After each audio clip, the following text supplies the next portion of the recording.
Colleen Ballinger is every lawyer's worst nightmare. I wanted to break down the situation as an attorney who's worked in Hollywood the last 15 years and use Colleen's situation as a cautionary tale for what can happen to creators. Many of you have asked me to talk about her situation, and today I wanted to cover what I think is going to happen to Colleen legally, if anything, and I wanted to talk about why brands are dropping their sponsorships with her and why they are certainly within their rights to do so, because her brand agreements most likely have morals clauses in them.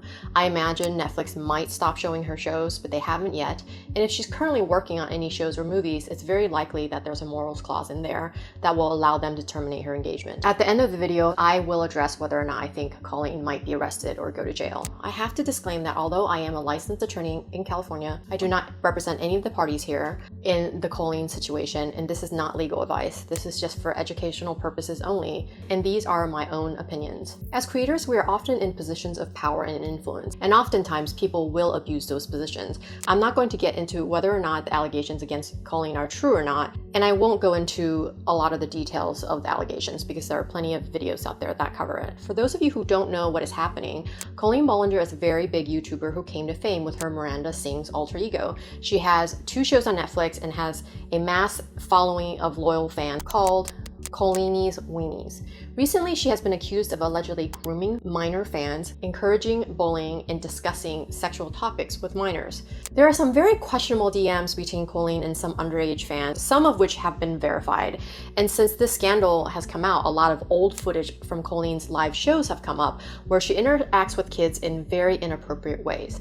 There's some footage of her having a young boy pull cereal out of her pants and having him eat it, as well as a girl named Becky who lays down and Colleen does yoga with her body, but she manually opens her legs while she's laying in front of a live crowd and basically exposes her. Colleen calls this the fart joke in her video. She has also admitted to sending underwear to a minor fan by the name of Adam McIntyre. She has said that it was completely stupid and I should have never sent that. I don't know what part of my brain was missing at the time that I thought, oh, this is a normal, silly thing to do. But she says, of course, but I'm not a monster. But for whatever reason, her apology back in 2020 persuaded her fans that she was either innocent or not at fault, and everything seemed to have blown over.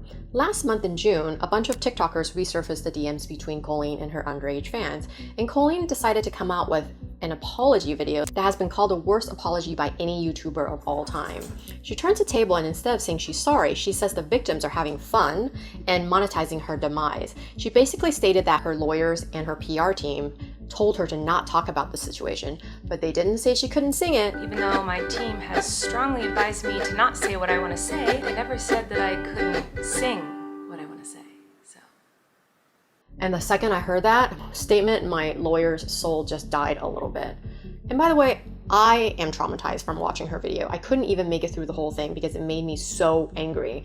And we shouldn't even really call it an apology video because nowhere in that video does she actually apologize or take accountability, even though she says the word accountability many times. The fact that she wrote a song and it is a ditty and you see the contempt and anger from her, it's really a little jarring and quite terrifying. I would never make a mistake like that. If you want to watch the video, watch it on Adam McIntyre's channel. Right? Who are you talking to? Who is her victim that she groomed when he was a teenager, and he did such a good response to her video by bringing out a ukulele. Toxic gossip train. I'm not quite sure what is going on, but as a mom, I am horrified and terrified. Apparently this drama surrounding Colleen has been going on for years. And 3 years ago, one of her biggest fans who used to work with her, Adam, came out with these allegations saying that she sent him his underwear and that she groomed him for years. Apparently 3 years ago, she convinced her fans to bully and harass Adam, sending him death threats as well as threatening to kill his family and his animals. As an attorney in Hollywood for the past 15 years, I have been on the team of very big stars, and usually big stars will listen to their lawyers and PR crisis teams and not speak out about a really horrible situation like this one. Now, I will say there is a masterclass example of how to do an apology, and that is the Try Guys, who really hit it on the head last year with the whole Ned Fulmer scandal. They came out and took responsibility, saying that Ned acted inappropriately and that his actions did not align with their values, and that he's no longer with the company. Ned Fulmer is no longer working with the Try Guys. They even said that they have been working with their lawyers and PR teams, and their response was really well thought out and really mindful of their fans. I will say that most of the time as attorneys, we might have the talent release a statement, usually written, and they're not usually usually allowed to come out and say anything, and certainly not on video.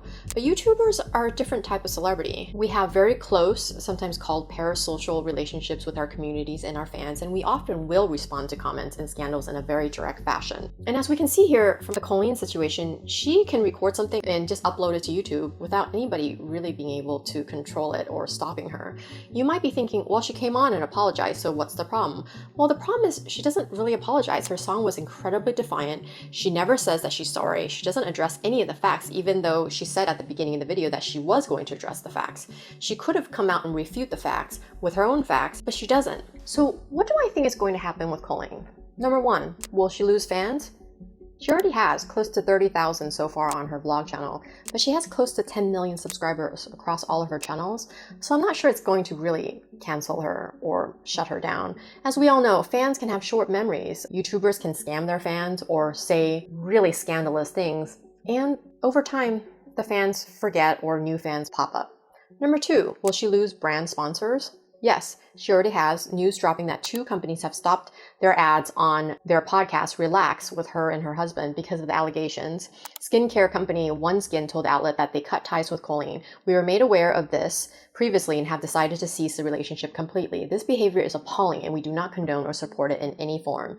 Telemedicine company ZocDoc also revealed that they will no longer be supporting the podcast. As for future brands, they will probably be reluctant to sponsor her videos or her channel because one of the most important things to brands is that a channel or page or YouTuber is family friendly, and this type of behavior is definitely not family friendly. Remember, most brand deals, especially endorsement deals and all actor deals, have a morals clause in it. This morals clause that I'm going to share is from an actor agreement, giving the company a right to terminate. And let's not forget why Adidas was able to terminate its partnership with Kanye, and as well as why the Try Guys were able to push Ned out as an owner of the Try Guys, because executive and ownership agreements definitely have a morals clause. I did a video on both the Kanye, Adidas, as well as the Try Guys situation, which I will link below. So the morals clause goes as follows.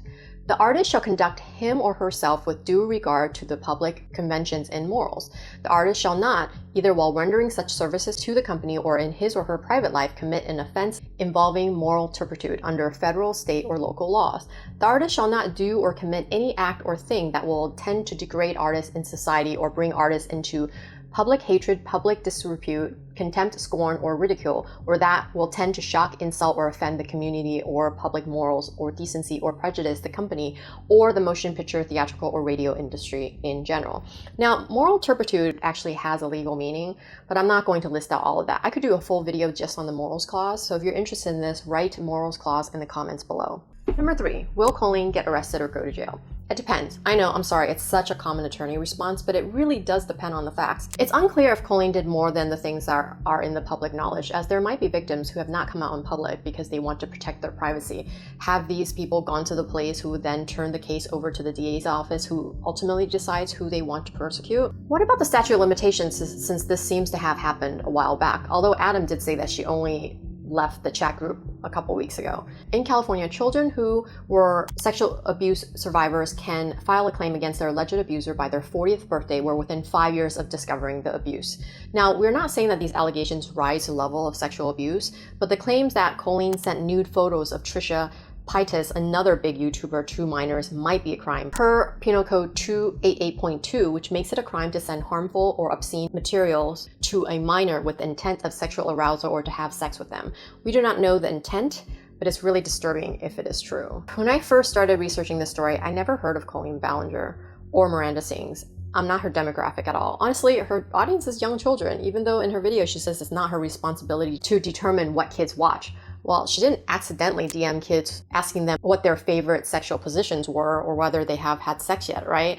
Yes, perhaps these DMs are not yet verified, but there are plenty of videos from her live shows where she does some very inappropriate acts with children, and those have been verified, and she even apologized for them. So what does this all mean? Now that I've pivoted my channel to support creators, I want to give some guidance to creators as to what they can do to avoid these situations. And they're pretty simple. 1, do not interact with minors who are your fans in any way, especially in group chats. And if you're going to make an apology video, don't do it like this. in a song because it's just going to make it worse for you. If you're actually going to do an apology video, actually apologize to your fans and to your victims instead of feeling sorry for yourself that you've been found out. If there's anything in my video that I didn't cover or you would like a little more clarification on a certain topic, let me know and I will potentially make a follow-up video to this. If you want to watch the original Try Guys video that I referenced that shows you how to actually do a good apology and take accountability for your actions, I will link it here below. But I understand that the situation was a little different there because it wasn't Ned apologizing to his fans. But the point of the video is that it was so refreshing and amazing because Eugene, Keith, and Zach didn't need to come out and take responsibility in that video, but they did. And this is how you should do an apology video. And as for Colleen, I have so many things I would want to say to her. It's not for me to say, I'm not a psychologist, but I think she's incredibly unhappy to be treating people in this way and to come out and be so defiant in her apology video. I'm usually pretty neutral when it comes to situations like this, especially in my past videos, but I find it hard to be sympathetic here because she is so defiant and she shows so much contempt and implies that we're all having fun from her situation. But allegations of sexual abuse or sexual misconduct against children is nothing funny. And the fact that she can say that this toxic train that we're all on and we're having fun at her expense is, I have no words. I hope this was helpful to all of you creators out there. And if you were one of her victims, my heart really goes out to you, and I'm so sorry that you were so badly treated by her. This is Tyler, the creator's attorney. I hope this video was helpful to some of you. I'll see you guys next time.